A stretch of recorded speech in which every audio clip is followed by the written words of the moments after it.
თბილისში, რუსთავსა და ქუთაისში ჰაერში მტვრის ნაწილაკების კონცენტრაცია დასაშვებ ზღვარს ორჯერ და სამჯერ აღემატება. ამ დროის მონაცემებით ჰაერის ხარისხი ჯანმრთელობისთვის საგანგაშოა, საკითხი განსაკუთრებით საყურადღებოა იმ ადამიანებისთვის, ვისაც ჯანმრთელობის პრობლემები აქვს. გულისა და ფილტვის დაავადების მქონე პირებმა თავი უნდა აარიდონ ყველანაირ გარე ფიზიკურ აქტივობას. ყველა დანარჩენმა თავი უნდა აარიდოს გახანგრძლივებულ ან დატვირთულ გარე ფიზიკურ აქტივობას. ჰაერის მაღალი დაბინძურება საქართველოში 6 ნოემბრიდან შეინიშნება. ლიზი ვეკუა გვერდდება თემის დეტალებით პირდაპირ ეთერში ლიზი გისმენთ.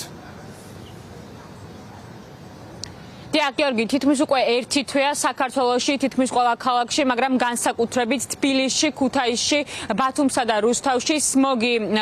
არის და ეს მაყურებელს ვეთქვი, რომ სმოგი არის დაბინძურებული ჰაერი, რომელიც წარმოიქმნება ბოლისა და ჭვარტლისგან და ჩვენ მესაუბრეთ ექსპერტებს, რადგან ბოლო დღეების განმავლობაში მოქალაქეებისგან აქტიურად ისმის, რომ უკვე ქუჩაში გადაადგილება თითქმის შეუძლებელი ხდება, მათ უჭირთ სუნთქვა და ექმნებათ გარკვეული პრობლემები, აქვთ სიმპტომები, მაგალითად ბრუსხვევა, გულის არეში ტკივილი, გულისრევის შეგრძნება, სწორედ ამიტომ ექსპერტები ამბობენ, რომ ეს ყველაფერი ნიშნავს იმას, რომ საგანგებოა მართლაც მდგომარეობა ბოლო ერთი თვის განმავლობაში, თითქმის უკვე ერთი თვის განმავლობაში საქართველოში და ისინი გასცემენ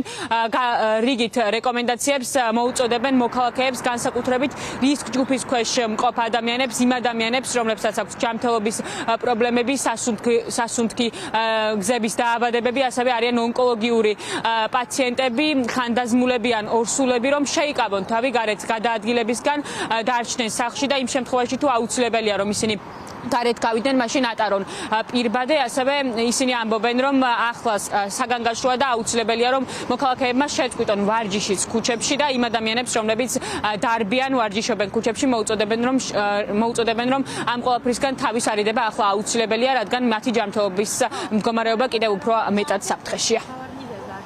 სმოგი ეს ჰაერის დაბინძურება მტვრის წყალი ნაწილაკებით PM10 და PM2.5 ეს ორი განსხვავებული ნაწილაკია სხვადასხვა ზომის და ზოგადად საფრთხეს უქმნის ყველას რა თქმა უნდა, მაგრამ უფრო მეტ საფრთხეს უქმნის ისეთ ადამიანებს, რომლებსაც აქვთ კონკრეტულად ესეთი სასუნთქი გზების პრობლემები, ასთმა და ასე შემდეგ. არი ნაწილაკები ჯანდაცვის მსოფლიო ორგანიზაციის სიმსივნის კვლევის ცენტრის მიერ აღიარებულია როგორც ატმოსფერული ჰაერის დაბინძურება, ასევე მყარი ნაწილაკები, როგორც პოტენციურ კარცინოგენად, ანუ სიმსივნის შესაძლო გამომწვევ აგენტად. 6 დეკემბერს თუ ეს არ მოგვარდა, ერთი თვე იქნება, რაც თბილისში ეს მდგომარეობაა და რაღაცა მე მეგონა რომ რაღაცა შემსუფუქდებოდა და ქარი გადაიტანდა ამას იქით-აქეთ, მაგრამ ფაქტია რომ კიდევ უფრო უარესდება. უკვე თბილისზე არა გვაქვს საუბარი, მთლიანად საქართველო არის მოქცეული ამ ზონაში, თუმცა თბილისში და ინდუსტრიულ ზონებში, როგორც არის რუსთავი,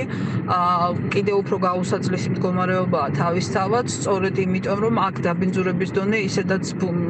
მაღალი არის. სამწუხაროა ის, რომ ჯანდაცვა არ იძლევა იმ რეკომენდაციებს, რომელსაც უნდა იძლეოდეს, მათ შორის ლაპარაკია იმაზე, რომ განსაკუთრებული ყურადღება უნდა მიექცეს მოწყვლად ჯგუფებს, ეს არის მოხუცები, ბავშვები და ორსული ქალები. ამ დღეებში არ არის რეკომენდირებული ვარჯიში ეგრეთ წოდებულ სუფთა ჰაერზე, არც სირბილი.